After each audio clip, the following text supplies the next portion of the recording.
Think you're all set? Thank you. Hi, I'm Amy Wynn. Turning rooms from ordinary to extraordinary is what I do best, and Carpet One Floor & Home is always there to help. I've done projects from coast to coast, and there's always a Carpet One nearby.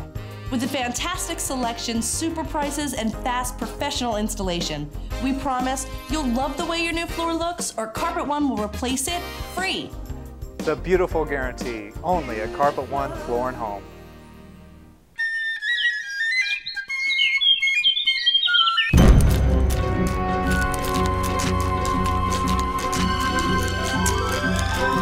Termites attack more than 5 million homes every year and cause over $5 billion in property damage. Don't let this happen to your home. Call me today at Steve's Pest Control and let's get your house protected. I'm going to solve your termite problems. I guarantee it. Now you got a friend in the pest control business, Steve's Pest Control. Closed captioning brought to you in part by eNet, your pay-as-you-go work comp specialist.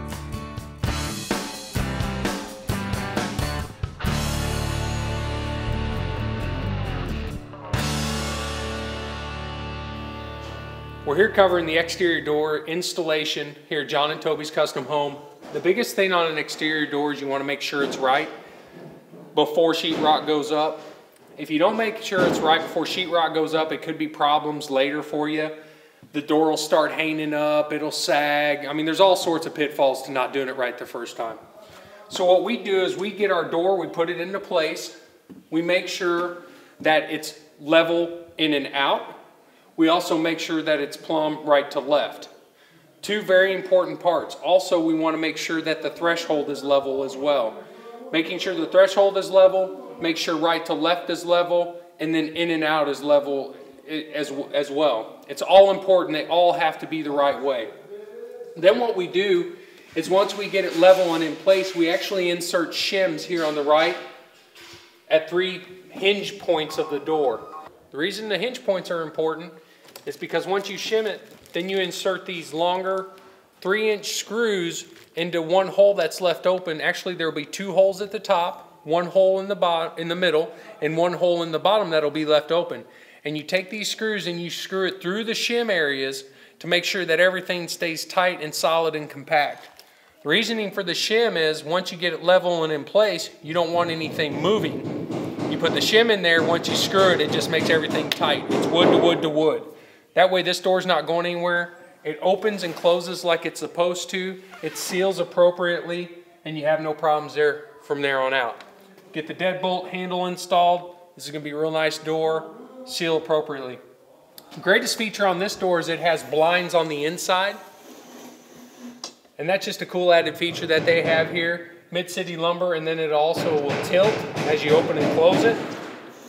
So it's got a dual feature and one convenient handle. And this door, all our material again was purchased from Mid-City Lumber, but I really like this feature. You can open and close your blinds right here from this point and then also pull them all the way up. The greatest thing for John and Toby is they never have to clean the blinds. It's all self-contained, not going to get dirty, don't have to worry about it. Real cool feature here. Let's move forward to the other exterior door in their master bedroom. So here we are off the master bedroom for John and Toby. And this is a pretty cool door in the fact that it's got a half blind. John and Toby wanted a little light for their bedroom, but they also wanted to make sure that they had some blinds in there too. So you can do a half window unit. And if you notice, they also have grids on the interior, which is pretty cool as well. So you have deadbolt here, regular handle. And again, the principle is the same.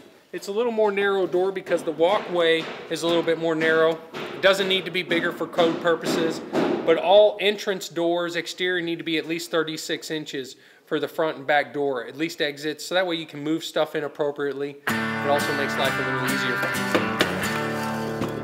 Getting ready to set this window. They've checked the measurements. They know the window's going to go in. You can see how they cut the Tyvek, wrapped it in, and secured it to help complete that vapor barrier inside the edge of the window.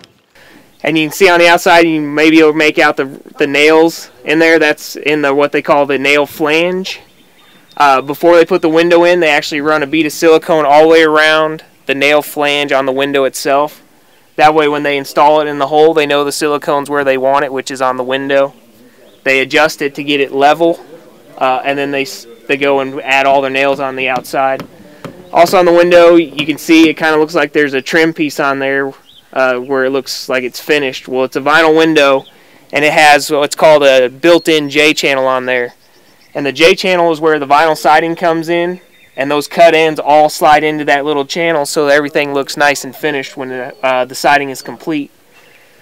You can do it without a built-in J-channel, but it's extra steps for the siding guys. They have to individually cut pieces of J-channel, wrap it all the way around the window. It's just an extra step that isn't needed. That's kind of the great thing about vinyl products now is the ease of installation and the speed that you can do it. And a lot of those things are pre-thought out now, like the built-in J on the window. It just makes things a lot easier. Okay, we just saw a window get put in. Now we're going to go off and finish all the rest of the windows in the house.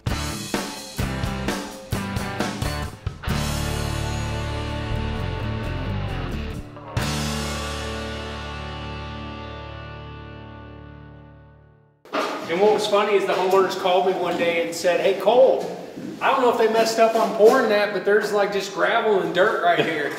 And I said, "Well guys, that's it. When you go to finish out your basement, they do that so you can have a P-trap that actually is in the ground so you can put a tub here and not have to raise up the tub." Exactly. So that's a rough end just in case later. Yep, that is. Okay. It makes it a whole lot easier and a lot less expensive on the homeowner to go ahead and put this before the concrete's poured. Otherwise, we have to come in and break concrete. And these two lines right here, these are our main drains, is that correct?